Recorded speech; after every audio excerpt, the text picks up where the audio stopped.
Hello everybody, I am Jmulls of Jmulls Gaming, and let's mull over Astrobot, the latest 3D platformer collectathon from PlayStation for the PS5. Yeah, and I just said 3D platformer collectathon for PlayStation in the year 2024. And if this is a sign of things to come, then I am hopefully optimistic about the future. Astrobot is absolutely incredible. So let's give my first impressions to what could easily be one of my favorite games of this year. I don't just think that Astrobot is a competent 3D platformer. I think it's an incredible one. And while this has never been a genre I've specialized in, I think Astrobot could easily become my favorite in the genre. Every level is filled to the brim with imagination, not just competent gameplay, but expert gameplay, with significant variety. The idea is that each stage that you go into gives you this unique mechanic. It will reuse a few of them from time to time, but more often than not, if it does reuse a mechanic, it will use it in new and interesting fun ways. The name of the game is extremely simple. You play as an Astrobot. You tour the worlds of the universe aboard your spaceship, the PS5, alongside a whole host of other Astrobots, when suddenly you're attacked by a weird flying saucer UFO alien guy, and you have to go to various galaxies with various stages that you play through to collect your scattered parts and your scattered crew, so you can go about,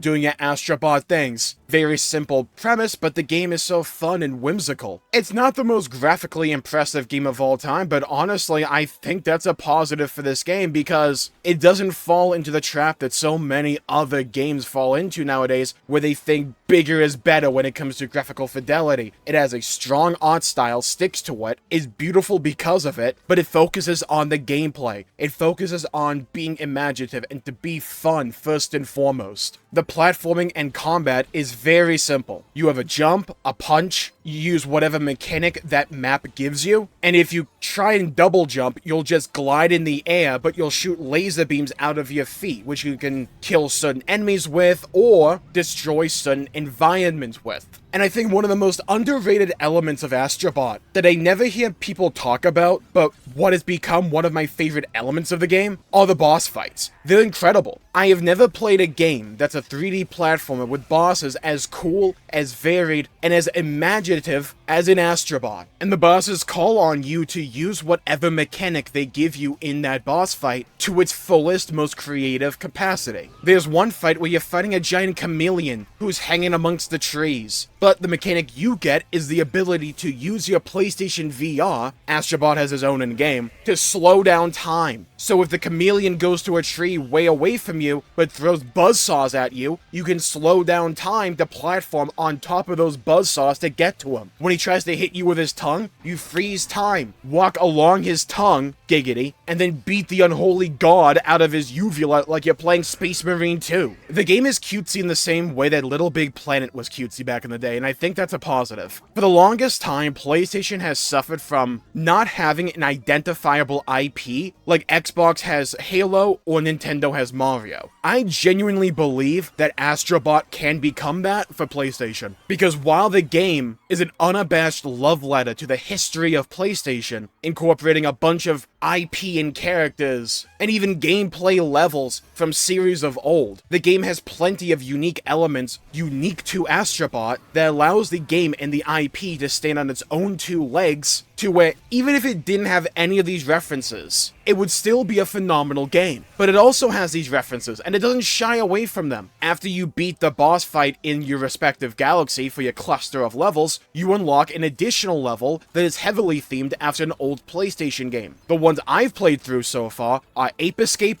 God of War, Uncharted, and an IP that I'm unfamiliar with, Loco Roco. I'm near the end of the game, but these levels are all inspired, that incorporate gameplay elements from those games, but they work so well in Astrobot. The Uncharted one is unironically brilliant. You're navigating tombs and ancient, ruins. You have your own, 6-shooter, and the game will auto-lock onto enemies and you just spam fire, but it feels good to fire. and you feel like you're actually invading or just exploring these locations. The God of War level, good God, the Leviathan axe feels so good. It has the same mechanics as it did in God of War. And the collectibles are such a joy. There's a couple of them. You have secret levels, which take you to entire new, like, legit secret levels. You have map pieces, where if you collect enough of them, you unlock a new facility that you can use in the hub world, like changing the colors of your PS5 controller spaceship, getting various outfits for your Astrobot, or even a gacha capsule thing, where you spend the coins you collect in the levels to acquire either the accessories for the Astrobots you rescue, we'll get into them in a second, new spaceship colors, or new outfits. To name a few, I haven't even collected all of them. The hub world is like multiple levels in of itself, where you use the scattered Astrobots you saved to overcome various obstacles and challenges. Basically, you just need to hit like a certain number of them to overcome an obstacle. But it's so funny watching all the little Astrobots work together to either form a human bridge for you to walk across, climb up, or for you to like pull or push something. The game is filled to the brim with charm and imagination. And I know that sounds like buzzwords, but it's truly what this game is filled with. It's a game that is so beautifully reminiscent of that older imagination and charm PlayStation used to be known for back in the days of the PlayStation 1 and 2, that they just kind of forgot about as the years went by. And if this is a sign of things to come for PlayStation, sign me up. Give us way more titles that are smaller scale and scope, but are beautifully crafted and lovingly put together like Astrobot. This game has replayability for all the right reasons. The game is simply fun and I want to play more of it. I didn't think I would want to actually 100% this game, but I do kind of want to go back and 100% it, because finding all the little Astrobots is nice. You can see them in the hub world and interact with them a little bit, and they're just cute. And you can find them in funny scenarios in these levels when you're trying to save them. Like there was this one spooky level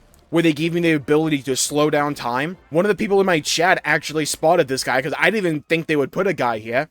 The ghosts were like throwing knives at like light speed. If you slow down time, you can save an Astrobot who's like clinging for dear life on the knife. And it's not like the Astrobots are just put into these levels in some kind of slapdash order. There's a logic to it. I found Joker, the main character from Persona 5, in the casino level. If you play P5, you know that's just, oh, you actually played these games, or you have some understanding of them. You have some understanding of the IP and are willing to showcase that love and respect for these titles. The only complaints I have for this game are unironically very small nitpicks. One thing that normally bugs me with 3D platformers is fixed camera angles where I can't control it myself. This game does do that to a degree. It annoys me on occasion, but it's like whatever. It's mostly just a skill issue. And the other is I really want to dress up as the Bloodborne Hunter outfit, but I can't get it because I haven't gotten the gacha system yet. Oh, the options menu is like painfully bare bones. Like, yeah, it's a console game, but can I at least have an audio slider or a camera sensitivity, something like that? But like, I'm not joking, that's it. Everything else about this game, I'm over the moon for. And I just find myself getting lost in this game when I'm streaming it. It's that fun. I think about playing the game when I'm not playing it, which I normally view to be a testament to a good game. And in an era where I've become so disillusioned with PlayStation as a company, this is an immaculate response to that. And I want them to do more things like this. This is what made me fall in love with PlayStation all those years ago. That 6-year-old me sitting on my aunt's lap where she taught me how to play Spyro the Dragon on the PlayStation 1. This is the type of game that made me fall in love with PlayStation, that made me fall in love with gaming. It's simply designed and engineered to be a fun time. And it just feels as if every mechanic in this game is designed for you to go, oh, that's cool, or, oh, that's fun. I'm not even joking. Traveling to each of the worlds is fun. Because yeah, it turns out, there's secrets in the map selection screen. You can find hidden challenge levels. Or when you're entering the planet to partake in a map, you can rotate your controller